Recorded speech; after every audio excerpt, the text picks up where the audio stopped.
뉴욕 지하철에서 한 남성이 여성의 옷에 불을 지르면서 여성이 숨졌습니다. 용의자는 과테말라 이민자로만 알려진 가운데 LA 메트로 이용자들도 불안해하고 있습니다. 소비자금융보호국이 주요 은행 3곳을 대상으로 전자결제 플랫폼 젤이 고객을 사기 피해로부터 제대로 보호하지 않았다면서 소송을 제기했습니다. 연말 여행객이 크게 증가할 것으로 예상되는 가운데 캘리포니아 고속도로 순찰대가 주요 도로 집중 단속에 나선다고 밝혔습니다. LA 통합교육고 교장들이 과도한 업무 부담과 학생 성취도 향상에 대한 압박 등을 이유로 노조에 가입하기로 결정했습니다. 트럼프 대통령 당선인이 중국계 동영상 공유 플랫폼 틱톡에 미국 퇴출을 막고 싶다는 의견을 밝혔습니다. 이 트럼프 당선인의 도발이 이어지고 있습니다. 캐나다에 이어서 덴마크령의 그린란드를 매입하고 싶다고 말하고 또 파나마운하 반환을 요구할 수 있다고도 위협했습니다. 트럼프 당선인은 우크라이나 전쟁을 빨리 끝내길 원한다며 푸틴 러시아 대통령과 만날 수 있음을 시사했습니다. 퇴임을 앞둔 바이든 대통령이 성명을 내고 연방 사형수 40명 가운데 37명을 가석방 없는 종신형으로 감형했습니다.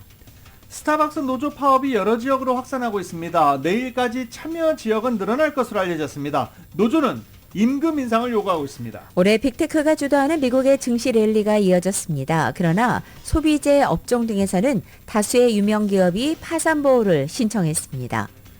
윤석열 대통령이 탄핵 심판 관련 서류를 계속 받지 않자 결국 헌법재판소가 서류가 송달된 것으로 간주하고 다음 절차를 진행하기로 했습니다. 헌재는 송달 시점은 20일이며 따라서 윤 대통령이 답변서를 내야 하는 시한은 27일이라고 밝혔습니다. 수사가 진행될수록 윤 대통령의 대국민 담화 해명과는 상반된 내용들이 쏟아져 나오고 있습니다.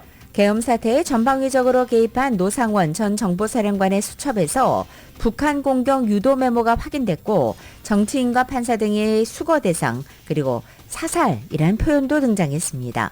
LA 램스가 뉴욕 제츠와의 경기에서 19대 9로 승리했습니다. 4연승 중인 램스는 내셔널 풋볼 컨퍼런스 서부조 1위로 올라섰습니다. 토트넘이 리버풀과의 경기에서 3대6으로 대패했습니다. 손흥민 선수는 공격 포인트를 올리지 못한 가운데 리그컵 4강에서도 토트넘은 리버풀과 맞대결해야 합니다. 오늘 뉴욕 증시는 혼조세로 출발하고 있습니다. 원달러 환율은 1,452원으로 마감했습니다. 남가주 오늘 대체로 흐리겠고 LA 한인타운의 낮 최고 기온 69도로 예상됩니다. 이 시간 주요 뉴스는 하늘 위 호텔, 세계 최대 항공기 아시아나항공 A380에서 차별화된 서비스를 만나보세요. 고국까지 편안하고 안전하게 모시는 아시아나항공 제공입니다.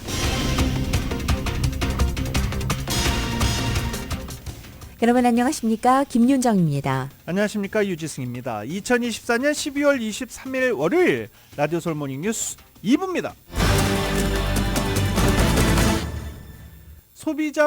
소비자금융보호국이 주요 은행 3곳을 대상으로 소송을 제기했습니다. 소송을 제기한 이유는 젤 때문입니다. 돈을 주고받고 개인 간 거래를 하기 위해서 돈을 주고받거나 할 때 젤 많이들 이용하시죠. 이 개인 간 돈 왔다 갔다 하고 이런 거 참 불편하게 돼 있었는데 젤이 등장하면서 좀 나아졌다. 또 여러 가지 그 플랫폼들이 있죠. 뭐 벤모도 있고 그렇습니다. 그런데 소비자금융보호국이 젤에서 고객을 사기 피해로부터 제대로 보호하지 않았다는 이유로 소송을 제기했습니다. 소장에 따르면 소비자금융보호국은 젤의 공식 운영사 얼리 워닝 서비스도 함께 대상으로 삼았습니다. 지난 7년 동안 젤의 허술한 보호 조치로 인해 8억 7천만 달러 이상의 피해를 입은 것으로 나타났습니다. 로이트 초프라 소비자금융보호국 국장은 미국 최대 은행들은 경쟁 결제 앱들로부터 위협을 느껴 서둘러 젤을 출시했다며 적절한 보호장치를 마련하지 못한 결과 사기꾼들에게 황금알을 낳는 거위가 됐고 피해자들은 스스로 문제를 해결해야 하는 상황까지 놓였다라고 지적했습니다. 이에 대해서 젤의 대변인 제인 호도스도 소송이 잘못된 방향으로 이루어져 있고 정치적 동기가 사용되고 있다라고 주장하기도 했습니다. 그녀는 이메일 성명에서 소비자금융보호국의 젤에 대한 공격은 법적 사실적으로 잘못됐고 이번 소송의 시점은 젤과 무관한 정치적 요인에 의해 좌우된 것으로 보인다며 젤은 사기와 사기 방지에 있어 업계를 선도하고 있고 그리고 법적 요구를 초과하는 보상 정책을 운영하고 있다라고 밝혔습니다. 여기서 중요한 게 있죠. 젤의 대변인, 은행 대변인이 아닙니다. 젤은 은행에서 사용하는 소비자 전자결제 플랫폼으로 은행이 책임을 지지 않습니다. 이 미국에서 인기 있는 간편 송금 서비스 젤의 보안 문제로 인한 이 불법 금융 사건이 증가하면서 한인은행들에 대한 이 안전성과 문제 발생 시 은행에 대한 대응책에도 관심이 높아지고 있는 상황입니다. 한인은행들도 젤을 제공하고 있습니다만 관련 사기 위험에 여전히 고객들이 노출돼 있다라는 지적이 나오고 있는 것입니다. 젤을 사용할 때 주의사항으로는 신뢰할 수 있는 상대방에만 송금을 하고 항상 거래를 확인한 뒤에 은행을 사칭하는 이 사기범들에게 반드시 주의해 줄 것을 당부하고 있습니다. 이 젤을 통한 송금에 문제가 발생했을 때 은행들의 구제책 매우 제한적입니다. 이 은행들은 주류은행, 한인은행 모두 다 포함되어 있습니다. 제한된 보험 정책으로 젤을 이용하는 소비자들에게 보호해주는 프로그램이 없다라고 명시가 돼 있습니다. 대부분 젤에 대한 거래 책임은 전적으로 사용자에게 있습니다. 송금이 완료된 후에는 취소나 환불이 거의 불가능한데 아까 젤 측에서 밝혔듯이 50% 이상은 환불 정책이 이루어지고 있다라고 했는데 그 환불받기가 사실 쉽지가 않습니다. 뉴욕 지하철에서 한 여성이 불에 타 사망하는 충격적인 사건이 발생했습니다. 일요일인 22일 오전 7시 30분 뉴욕 브루클린의 코니알랜드 스틸웰 애비뉴 역에 정차했던 F열차 안에서 화재가 발생했습니다. 뉴욕 경찰은 열차에 있던 한 남성이 지하철 차량 끝에 앉아 자고 있던 여성에게 다가가 라이터로 추정되는 물건으로 옷에 불을 붙였다고 밝혔습니다. 당시 지하철역을 순찰하던 경찰관들이 타는 냄새를 맡고 현장으로 달려와 소화기로 진화에 나섰지만 이 여성은 결국 현장에서 사망했습니다. 경찰에 따르면 용의자는 범행을 저지른 후에 플랫폼 벤치에 앉아서 이 피해 여성이 불에 타 사망하는 광경을 지켜본 것으로 드러났습니다.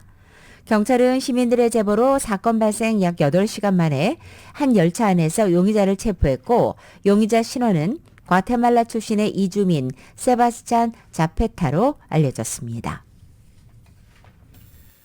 국가대표 출신 싱크로나이즈 스위밍 한인 코치가 장기간 선수를 학대한 혐의로 직무 정지 상태를 받았음에도 이를 숨기고 학생들을 지도해온 사실이 드러났습니다. 오렌지 카운티 레지스터지에 따르면 한인 코치는 선수들과 학부모들에게 자신이 지도하는 사실을 외부에 발설하지 말라고 지시하고 언론과 피해자들로부터 훈련 장소를 비밀로 유지하려고 시도한 것으로 전해졌습니다. 오렌지 카운티 레지스트에 따르면 수영계에서 가장 영향력 있는 코치 중 한 명인 강 씨는 무려 14년 동안 자신이 지도하는 선수들에게 신체적, 언어적, 정서적 학대를 가했다는 혐의로 스포츠 관련 독립적 인권조사기구인 센터 포 세이프 스포츠의 조사를 받고 있는 중이었습니다.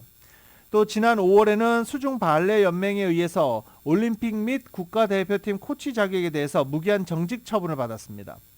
오렌지 카운티 레지스터는 지난 6월에는 라미라타 시로부터 아쿠아벨스 코치직도 해임된 것으로 전해졌습니다. 하지만 강 씨는 플러튼 컬리지의 장소를 대여해 학생들을 계속 지도하고 있었던 것으로 오렌지 카운티 레지스터가 보도했습니다. LA 통합교육부의 교장들이 과도한 업무 부담과 또 학생 성취도 향상에 대한 압박, 또 복잡한 예산관리, 캠퍼스 안전 유지에 대한 압박을 이유로 노조에 가입하기로 결정했습니다. 정윤호 기자가 전해드립니다. 지난주 마감된 선거에서 LA 통합교육부 교장들과 중간 관리자들을 포함한 회원의 85%가 노조에 가입하기로 선택했습니다. 팀스터스 가입 선거를 실시한 LA 관리자연합 측은 교육 현장에서 듣기로는 교장들도 그만두거나 조기 퇴직을 원하고 있고 지원을 받지 못한다고 느끼고 있다는 것입니다. 교장들은 과제가 계속 쌓이면서 과로 상태이며 업무가 과부하 상태라는 것입니다. 팀스터스 측은 교육자들이 현 상황에서 혁신적인 무언가를 하지 않으면 아무것도 얻지 못한다고 인식하고 있다며 팀스터스는 교육부와 단체 교섭에 나설 준비가 돼 있다고 밝혔습니다. 하지만 교육부 고위관리자들은 경쟁력 있는 급여, 좋은 혜택, 그리고 전문적인 성장과 발전 기회를 교육자들에게 제공하기 위해 노력하고 있고 최근 협상을 통한 임금 인상에서도 입증됐다는 주장입니다. 대부분은 학군이 작기 때문에 학교 관리자를 위한 노조는 흔치 않지만 더 큰 조직들 사이에서는 드물지 않은 현상입니다. 교내 안전 문제에 대해서도 교장들은 불만을 나타내고 있습니다. 교내 경찰의 철수와 학교 경찰력의 전반적인 감축에 대한 불만입니다. 지난 2022년 조지 플로이드 죽음 이후 고조된 블랙 라이브스 매러 운동 이후 LA 통합교육부는 교내 경찰력을 축소했는데 학생들이 교내 경찰의 존재가 학습 환경을 저해하고 특히 흑인과 라틴계 학생들을 마치 용의자처럼 느끼게 만든다는 이유에서입니다. 교내 경찰력 감소로 학생들의 안전이 우려된다는 것이 교장들의 지적입니다. 한 교장은 올 학년도 시작부터 지난 11월까지 14개의 총기가 교내에서 압수됐다고 밝혔습니다. 교내 싸움이나 무기 압수 혹은 불법 약물 사용과 같은 범죄에서 최근 급격히 늘어났다는 것입니다. 또 주 60시간을 근무해야 하는 업무 과부하에 대한 불만도 큰 것으로 나타났습니다. 교육군의 교장 절반이 주당 50시간을 일했고 나머지 절반은 주당 60시간을 일했다는 것입니다. 과거에는 근무 시간을 초과하는 경우에 오버타임 수당을 받았는데 새 교육부 지도부가 들어서면서 오버타임 수당은 사라진 것으로 나타났습니다. 알베르토 카바로 교육감은 오버타임 남용 사례가 많다는 이유로 오버타임을 없앴다는 것입니다. 노조에 따르면 교장의 급여는 평균 11만 3천 달러에서 17만 3,500달러 사이입니다. 라디오 서울뉴스 정현호입니다. 캘리포니아 고속도로 순찰대가 크리스마스 연휴 주요 도로에서 집중 단속에 나선다고 발표했습니다. 이 크리스마스 이브부터 크리스마스까지 이틀 동안 집중 단속으로 주 전역에서 모든 가능한 순찰 인력을 총동원해 음주 및 약물운전, 이 DUI, 과속, 부주의 운전, 안전벨트 미착용 등에 대한 단속을 강화한다고 밝혔습니다. 지난해에는 78시간 동안 이 집중 단속을 했는데 당시 900명이 DUI로 체포됐고 교통사고로 20명이 사망한 바 있습니다. 연방교통안전청 TSA가 운영하는 공항 프리체크 프로그램 등록을 사칭한 사기가 기승을 부리고 있습니다. 연방거래위원회 FTC는 TSA에 프리체크를 등록하는 여행객들을 대상으로 이 사칭하는 링크가 포함된 이메일을 발송한 뒤 개인정보와 금전을 탈취하는 사기를 각별히 주의한다고 주의보를 내린 것입니다.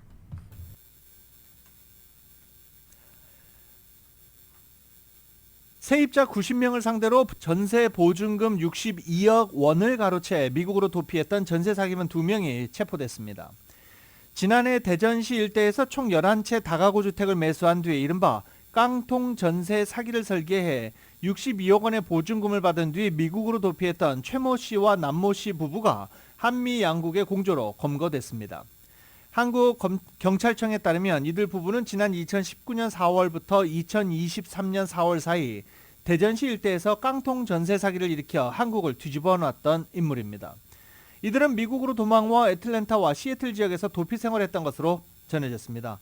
한국 정부는 이들을 공개 수배하고 인터폴이 적색 수배를 발령하자 연방국토안보부가 이들에게 발급된 비자를 취소했고 결국 체포됐습니다. 그런데 전세 사기 혐의로 용의자로 추정됐던 최모 씨와 남모 씨 뉴스 나오자마자 시애틀 지역, 애틀랜타 지역에서 제보가 엄청나게 쏟아졌잖아요. 그게 벌써 2년 전인데 이제야 체포됐습니다. 주요 사회적 문제로 부상한 펜타닐보다 무려 3배가 강력한 신종 합성 마약의 유통이 시작된 것으로 확인돼 당국이 확산을 우려하고 있습니다. 최근 이곳 LA 카운티에서도 사망 사건이 발생한 가운데 펜타닐 대체제로 가능성이 충분한 것으로 분석됐기 때문입니다.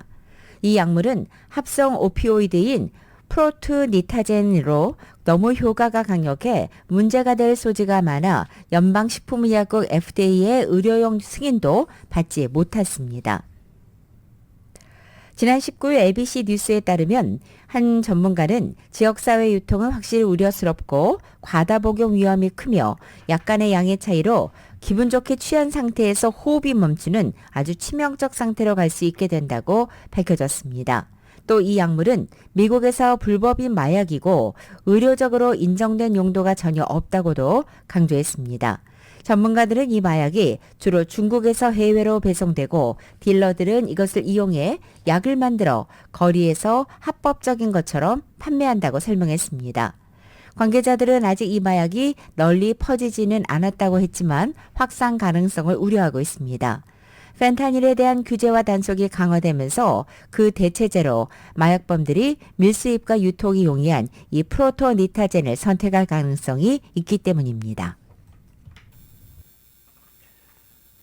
한동안 감소세를 보이던 캘리포니아 인구가 팬데믹 이전 수준을 회복한 것으로 나타났습니다. 연방 센서스의 2024년 인구 추정치에 따르면 7월 1일 현재 캘리포니아 주민 수는 3,943만 1000명으로 1년 새 23만 3,000명이 증가했습니다. 캘리포니아 신규 유입 증가율은 미국에서 세 번째로 높은 수치로 나타났습니다. 한스 존슨 인구학자는 캘리포니아 인구가 다시 늘어나는 것은 좋은 징조라며 이는 더 많은 사람들이 캘리포니아가 여전히 살만하고 이곳에서 성공할 수 있다고 생각하는 것을 의미한다라고 설명했습니다. 캘리포니아가 수년 전에 비해 더 건강한 상태에 있다라고 분석한 존슨 인구학자는 인구 증가폭이 상대적으로 작아 주의가 필요하다라고도 말했습니다.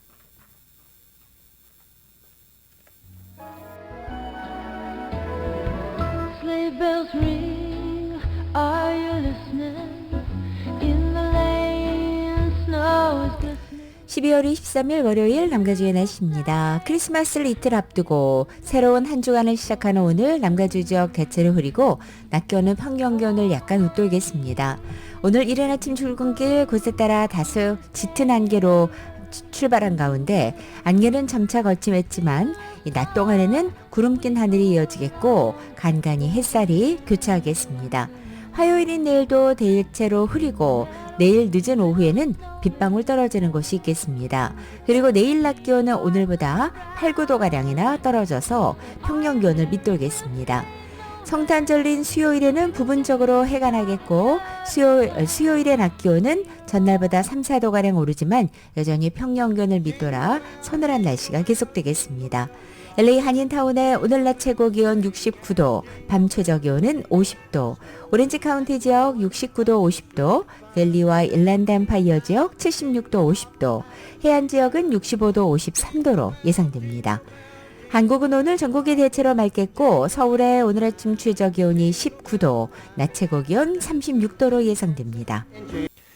이 커피값 상당히 많이 올랐죠. 특히 스타벅스 같은 지역의 같은 매장의 커피 가격이 이제 한 잔 사 먹기가 부담스러울 정도로 가격이 비쌉니다. 연말 대목 기간 스타벅스 노조가 임금 인상을 요구하며 파업을 시작했는데 여러 지역으로 확산되고 있습니다. 저희가 봤죠. 바리스타들에게 임금을 인상시켜주고 대학 학자금 지원해주고 여러 가지 복지 정책을 발표한 후에 커피 가격은 올라갑니다. 그런데 노조는 또 임금 인상을 요구하고 있습니다. 악순환이죠. LA와 시카고 등 전국 주요 대도시들 스타벅스 근로자들의 파업에 동참하고 있는데 내일까지 파업 참여 지역은 늘어날 것이다 라고 노조는 경고하고 있습니다. 노조는 사측의 임금 인상과 부당 노동행위 근절을 요구하고 있습니다. 지난 4월부터 교섭을 진행했지만 돌파구를 마련하지 못한 상황입니다. 노조는 모든 바리스타에게 시간당 최소 $20 기본급을 보장하고 시간제 근로자의 최저임금을 즉시 64%, 계약기간 3년 동안 총 77%를 인상하라고 요구했습니다. 아울러 노조는 CEO, 수뇌부들과 근로자들 간의 임금 격차가 크다라고 지적하며 노조 시위를 이어가고 있습니다. 사측은 당장의 임금 인상 없이 향후 1.5%의 인상을 제안한 바 있습니다. 또 이미 주당 20시간 이상 근무하는 바리스타에게 건강보험, 대학 등록금을 포함해 시간당 $30 상당의 급여 및 혜택을 제공하고 있다라고 맞섰습니다. 크리스마스를 앞두고 노조가 파업에 들어가면서 스타벅스 연말 매출에 영향을 미칠 수 있다는 전망도 나옵니다. 이 크리스마스 연말 기간에 스타벅스는 음료뿐 아니라 기프트 카드를 판매해 큰 매출을 올리는 시기이기 때문입니다. 연말 가장 바쁜 시기에 파업이 벌어지고 있어서 스타벅스 여파가 클 것이다라는 지적도 나왔습니다. 올해 빅테크가 주도하는 미국 증시 랠리가 이어졌습니다. 그러나 소비재 업종 등에서는 유명 기업이 다수 파산 보호를 신청한 것으로 알려지고 있습니다. CNBC 방송은 22일 올해 적어도 19개 기업에서 파산 때문에 14,000명을 감원한 것으로 파악됐다고 보도했습니다.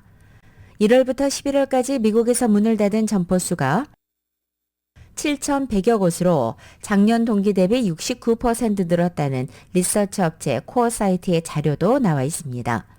소매업종의 경우 코로나 확산 당시인 2021년과 22년 가구, 전자제품 교체 수요 등에 힘입어서 호황을 누렸지만 이후 인플레이션으로 소비자들이 지출을 줄이면서 어려움을 겪어왔습니다. 또 소비 트렌드 변화 등을 따라잡지 못해 문을 닫은 기업도 있습니다. 미국 최대의 파티용품 소매업체인 파티시티는 지난 21일 최근 2년 사이 두 번째로 파산보호를 신청했습니다. 파티시티는 아마존 등 이커머스 업체와의 경쟁 등으로 고전해왔고 인플레이션에 따른 소비 감소도 악재로 작용했습니다. 지난달에는 또 한때 패밀리 레스토랑의 대명사였던 TGI 프라이데이즈가 경영난으로 미국 법인의 파산보호를 신청했습니다.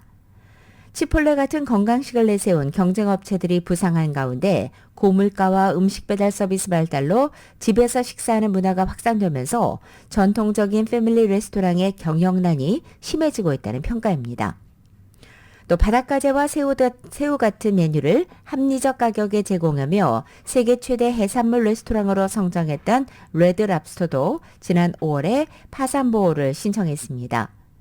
저가항공사 스피릿 항공은 재무구조 악화와 경쟁 격화 속에 지난달 파산 보호를 신청했습니다. 또 플라스틱 밀폐용기의 대명사 타파웨어도 지난 9월 연방법원에 파산 보호를 신청했습니다. 이 밖에 할인 소매업체인 빅낫과 주류업체 스톨리 등도 올해 파산 보호 신청 명단에 그 이름을 올렸습니다. 일본 2위와 3위 자동차 제조사 혼다와 닛산 자동차가 결국 합병 추진을 공식화했습니다. 공식 발표를 했습니다. 가장 큰 배경으로는 자동차 산업이 내연기관 차량에서 전기차로 무게중심이 옮겨지는 가운데 기존의 경영 효율화 노력만으로는 중국이나 테슬라 등 해외 업체의 시장을 뺏기고 기술 경쟁에서도 뒤지는 상황을 극복하기 어렵다는 판단에 따른 것으로 보입니다. 테슬라나 중국의 BYD 같은 전기자동차와 자동차 소프트웨어 개발 등에서 경쟁력을 보이면서 점유율을 넓혀가고 있습니다. 실제로 혼다와 닛산 양사는 기자회견을 통해 합병 추진 이후로 자동차 산업의 환경 변화를 꼽기도 했습니다. 주요 글로벌 자동차 업체들은 중국과 경쟁 격화로 이미 산업 판도 변화에 어려움을 겪고 있는 상황입니다. 이런 상황에서 중국 자동차가 미국으로 수입이 된다라고 가정을 했을 경우 미국 자동차들은 안전할까요? 참 발전 없는 미국 자동차 회사들이기도 합니다. 조 바이든 행정부가 자동차나 가전제품 등에 사용되는 중국산 레거시 반도체, 범용 반도체를 대상으로 불공정 무역 행위에 대한 조사에 착수했습니다. 따라서 트럼프 대통령 당선인은 내년 1월 20일 집권 2기 행정부 출범 이후 중국산 제품에 고율의 관세를 부과할 수 있는 근거를 확보할 수 있을 전망입니다. 무역대표부 USTR은 오늘 중국의 반도체 지배를 위한 행위, 정책, 관행에 대한 조사를 개시하며 이것은 통상법 301조에 따라 진행될 것이라고 발표했습니다. USTR은 중국이 반도체 산업에서 국내 및 세계 시장을 장악하기 위해 시장 점유율 목표를 설정하고 추구하는 등 광범위하게 불공정하고 비시장적인 수단을 동원했다고 보고 있습니다. 즉 중국의 반도체 기업이 정부 보조금에 힘입어 생산 능력을 빠르게 확장하고 낮은 가격의 반도체를 공급함으로써 미국의 경제 안보를 심각하게 악화시키고 있다는 것이 조사 개시의 배경입니다. 트럼프 당선인이 중국계 동영상 공유 플랫폼 틱톡에 미국 퇴출을 막고 싶다는 의견을 밝혔습니다. 트럼프 당선인은 피닉스에서 열린 보수단체 터닝포인트 주최 연례 행사 아메리칸 패스에서 우리가 선거운동 기간 틱톡에 진출했고 수십억 뷰를 올리며 호응을 얻었기 때문에 틱톡 퇴출에 대해서 다시 생각해봐야 한다라고 말했습니다. 트럼프 당선인은 이어 틱톡 측에서 4개 차트를 가져왔는데 기록적인 수준이었으며 보기에 아름답고 차트를 보면서 요놈을 한동안 갖고 있어야 할 것 같다라고 생각했다라고 덧붙였습니다. 트럼프가 공화당 지지자들 앞에서 틱톡 퇴출을 반대한다는 의견을 강력히 표명한 셈입니다. 연방상원은 지난 4월 국가 안보 우려를 이유로 틱톡 금지 법안을 통과시킨 바 있습니다. 의회 내 대중국 강경파들은 중국 공산당이 틱톡을 통해 미국 선거와 여론 형성 등에 개입할 수 있다는 이유로 법안을 발의한 바 있습니다. 트럼프가 상원에서 압도적인 지지로 통과된 이 법안을 어떻게 취소할지는 아직 불분명한 상태입니다. 미국이 중국산 수입품에 고율의 관세를 부과하고 있지만 중국 기업들은 제3국에서의 환적 등을 통해 원산지를 속이는 식으로 관세를 우회하고 있다는 지적이 나왔습니다. 월스트리트저널은 22일 미국 관세국경보호청 CBP 보고서를 바탕으로 중국산 수납장이 말레이시아 환적을 거쳐 미국으로 공공연하게 수입됐다며 이같이 보도한 것입니다. 375억 달러 규모인 미국 수납장 시장의 대부분은 수입품이 차지하고 있는데 트럼프 일개 행정부는 미중 무역 전쟁이 시작된 2018년 중국산 수납장에도 관세를 부과했습니다. 여기에 더해서 조 바이든 행정부는 2020년 중국산 수납장에 반덤핑 관세 262%를 매겼습니다. 중국 기업들은 이에 대응해서 베트남, 말레이시아, 태국 등 동남아시아에 공장을 짓고 원자재를 들여와 제품을 만들었으며 일부 업체는 이들 국가에 제품을 보내 원산지를 바꿔치기 했다는 것이 보고서의 설명입니다. 미국 주방수납장 제조업자 협회 관계자는 이것은 일종의 야바위식이라면서 기업들이 매우 저렴한 중국 제품을 수입하다 보니 미국 내 기업들이 설 자리를 잃고 있다고 말했습니다. 멕시코 정부가 트럼프 2기 행정부 출범을 앞두고 영내 무역협정 우선주의 정책 드라이브를 걸고 나섰습니다. 트럼프 정책에 호응하겠다 이런 뜻으로 보이고 있죠. 네. 다행히 다분히 중국을 겨냥한 관세 부과와 불법 행위 단속을 통해 글로벌 무역 전쟁에서 미국과 원팀 플레이어라는 메시지 발신에 주력하는 모습입니다. 멕시코와 대통령 연설 속기록 온라인 정보 공개 사이트를 종합하면 멕시코 정부는 미국과 캐나다를 제외한 의류 완제품 138종에 대해서 35%의 수입 관세 부과 방침을 공표했습니다. 이와 함께 제조업 투자 및 성장을 장려하기 위해 수십 년간 이어오고 있는 마킬라도라 수출 서비스 산업 진흥 프로그램을 통해 수입할 수 없는 제품군의 확대도 예고했습니다. 멕시코 당국이 직접 언급하지 않았지만 이번 관세 부과 타겟은 중국 업체입니다. 트럼프 당선인은 집권 2기 행정부 백악관 경제자문위원회 CEA 위원장에 스티브 미런을 지명했습니다. 스티브 미런 지명자는 하버드 대학 경제학 박사 출신으로 트럼프 집권 1기 행정부 시기 재무부 경제정책 고문을 지낸 인물입니다. 백악관 CEA 위원장은 연방 상원의 인준을 받아야 합니다. 미런 지명자는 트럼프 당선인의 지명 발표 직후 자신의 X 계정에 매우 영광이며 모든 미국인에게 번영을 가져다 둘 급성장하고 인플레이션 없는 경제를 창출하기 위한 대통령의 정책 의제를 이행하는 데 도움을 주도록 일하길 기대하고 있다라고 밝혔습니다. 그는 트럼프 2기 행정부에서 트럼프 당선인의 보편적 관세 대선 공약을 실현하는 데 주력할 전망입니다. 가상화폐 대장주 비트코인이 지난주 큰 폭으로 하락한 데 이어 향후 몇 주간 더 약세가 이어질 수 있다는 전망이 나왔습니다.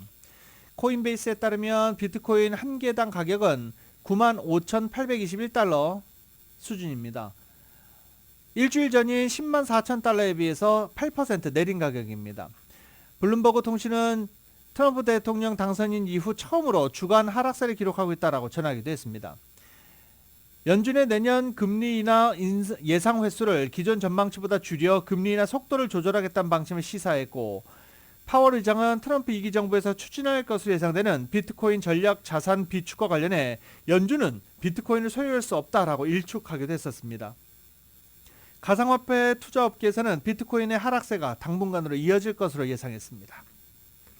일론 머스크가 소유한 X의 대항마로 떠오른 플랫폼 블루스카이 이용자가 2,500만 명을 넘었었다고 AP통신이 어제 보도했습니다.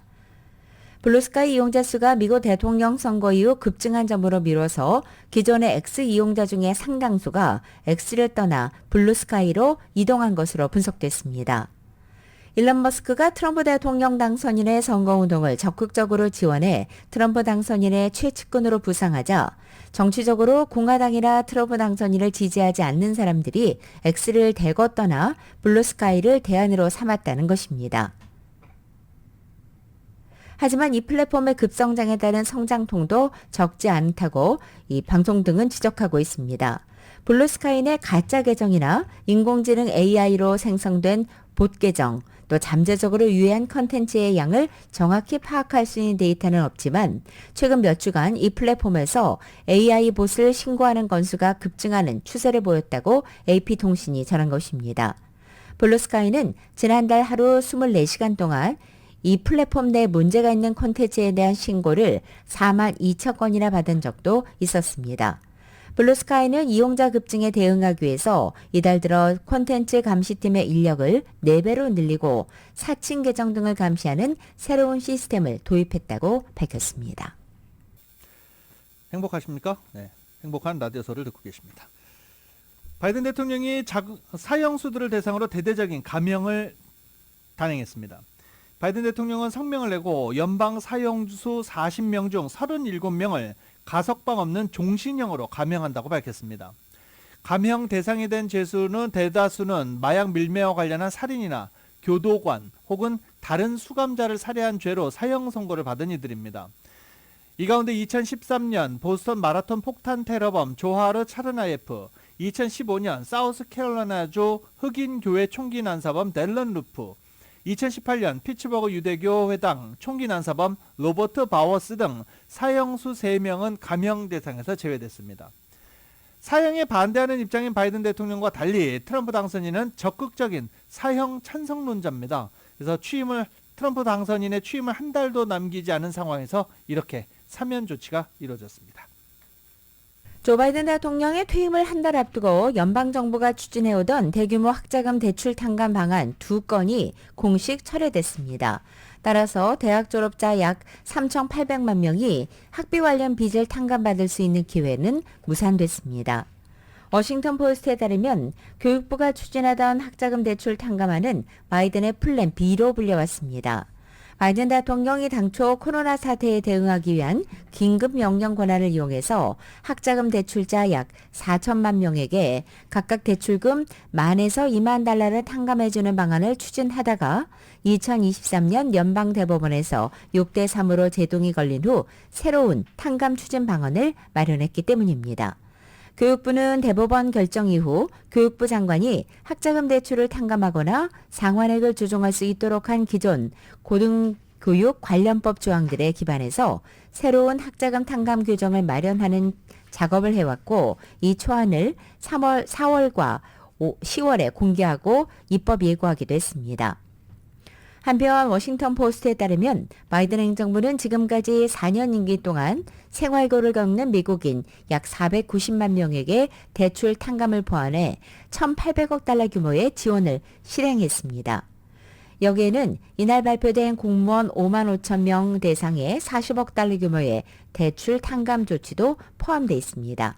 바이든 행정부의 대출 탕감 추진에 대해서 트럼프 당선인은 악의적이라며 극도로 부정평가한 바 있습니다. 트럼프 당선인의 인수팀이 취임 즉시 세계보건국에서 탈퇴하는 방안을 검토하고 있다고 파이낸셜 타임즈가 보도했습니다. 이렇게 트럼프 당선인이 취임도 하기 전인데 지구촌 벌써 아우성입니다. 취임까지 한 달 정도 남았지만 파격적인 행보 세계 곳곳에서 파장이 일고 있습니다. 트럼프 당선인의 취임 전 내두른 혀끝에 직격탄을 맞은 곳은 미국과 긴밀한 무역 관계를 맺고 있는 캐나다입니다. 캐나다에 25%를 관세를 부과하겠다는 방침을 깜짝 발표한 이후 트루도 캐나다 총리 즉시 미국으로 왔지만 미국의 51번째 주가 되는 게 어떻겠느냐 이런 농담을 듣고 쓸쓸히 돌아간 바 있습니다. 우크라이나 전쟁에도 상당한 영향을 끼치고 있습니다. 속도전을 강조하면서 전쟁 종전을 강조해온 그가 속도전을 강조하면서 러시아는 조금이라도 더 점령지를 확대하기 위해서 공세 수위를 높이고 있는 중입니다. 트럼프 당선인이 우크라이나 특사로 지명한 키스 켈로그는 우리는 일을 빨리 끝내고 싶다라고 강조하기도 했습니다. 트럼프 당선인도 우크라이나 전쟁 종식은 내가 가장 빨리 하고 싶은 일 중 하나다라고 말하기도 했습니다. 가자지구 전쟁을 포함한 중동 정세 역시 트럼프 당선인 영향권 아래 들어가 있는 상황입니다. 트럼프 당선인과 가까운 에르도안 튀르키예 대통령 역시 자신들이 원하는 시리아 방군을 통해 영향력 선점에 나서고 있는 상황입니다. 유럽 역시 트럼프 당선인이 내놓은 메시지에 연일 술렁이고 있습니다. 켄 호월이 전 스웨덴 대사를 덴마크 대사로 발탁했다고 발표하면서 덴마크령 그린란드를 사들이겠다라는 의지를 다시 한번 밝힌 것입니다. 이는 집권 1기 때 언급해 남이 나라 주권 침해 성격이 짙은 결례를 되풀이한 것입니다. 또 트럼프 최측근으로 불리는 일론 머스크 CEO, 테슬라 CEO는 영국과 독일의 극우 성향 정당들에 대한 지지 의사를 밝히면서 일각에서 유럽 정치 개입이라는 비판까지 받고 있는 중입니다. 또 파나마가 미국 해군과 기업 등에 과도한 운하 통행료를 부과하고 있다고 주장한 트럼프 당선인은 파나마 운하의 소유권 반환을 요구할 수 있다라고 엄포를 놓기도 했습니다. 파나마 정부는 트럼프 전 대통령 주권 침해를 우려하면서 해당 발언에 현실성이 있을지를 두고 깊은 고심에 빠져 있는 상황입니다. 또 부채 한도 폐지로 임시 예산을 둘러싼 공방이 지속되면서 셧다운 위기까지 내몰리기도 했었습니다. 전 세계 주요 외신들은 트럼프 당선인이 임기를 시작하기도 전에 세계 곳곳에 충격파를 보내고 있다라고 지적했습니다. 미국에서 트럼프 대통령 당선인과 만났다고 밝힌 정용진 신세계그룹 회장이 한국 시간으로 22일에 귀국했습니다. 트럼프 측이 한국 상황에 대해 많은 관심을 표했다고 전하면서도 보다 구체적인 대화 내용은 언급하지 않았습니다. KBS의 보도입니다. 국내 정재계 인사 중 처음으로 트럼프 당선인과의 만남을 공개한 정용진 신세계그룹 회장. 한국과 트럼프 차기 행정부의 가교 역할에 대한 관심이 컸는데 조심스럽게 선을 그었습니다. 거기까지 생각 못했고요. 네, 그 사업하는 입장에서 제가 맡은 위치에서 열심히 하려고 하고 있습니다. 정 회장은 트럼프와 10에서 15분가량 다양하고 심도 있는 대화를 했다면서도 내용은 공개하기 어렵다고 덧붙였습니다. 다만 트럼프 측이 한국 상황에 관심을 보였다고 전했습니다. 한국 상황에서 관심을 표했고요. 네, 저는 그 사람들한테 대한민국은 저력 있는 나라니까 믿고 기다려달라. 저희는 빨리 정상으로 찾아올 거다. 그 얘기까지만 했습니다. 정 회장은 평소 친분이 깊은 트럼프의 장남이자 실세, 트럼프 주니어의 초청으로 미국 플로리다의 트럼프 자택에서 머물러 왔습니다. 당초 일정을 이틀이나 연장한 걸로 알려졌습니다. 일론 머스크 테슬라 최고 경영자 등 트럼프 측근들과도 만났다고 밝혔습니다. 트럼프 당선인은 자택에서 세계 주요 기업 CEO들과 만남을 이어가고 있습니다. 최근엔 우리 돈 140조 원대 투자를 약속한 손정희 일본 소프트뱅크 회장을 극진히 대접해 화제가 됐습니다. Would you make it $200 billion and say he can actually, believe it or not, he can actually afford to do that. Would you do that? 보호무역을 외치면서도 투자 유치에는 열을 올리는 미국의 요구가 더 거세질 상황. 기업들은 트럼프 측과 접점 만들기에 사활을 걸고 있습니다. 2024년 12월 23일 월요일에 전해드린 라디오서울 모닝뉴스 여기서 마치겠습니다. 날씨가 조금 선선해진 것 같긴 하죠. 겨울이잖아요. 선선하다라고 표현하면 좀 그렇죠. 이제 추워져야 될 텐데 언제쯤 겨울 날씨가 오게 될지 또 날씨 잘 전해드릴 수 있도록 하겠습니다. 지금까지 진행의 유지승, 김윤정이었습니다. 잠시 후 9시에는 강혜신의 오늘의 미국이 방송됩니다. 함께해 주신 여러분 고맙습니다.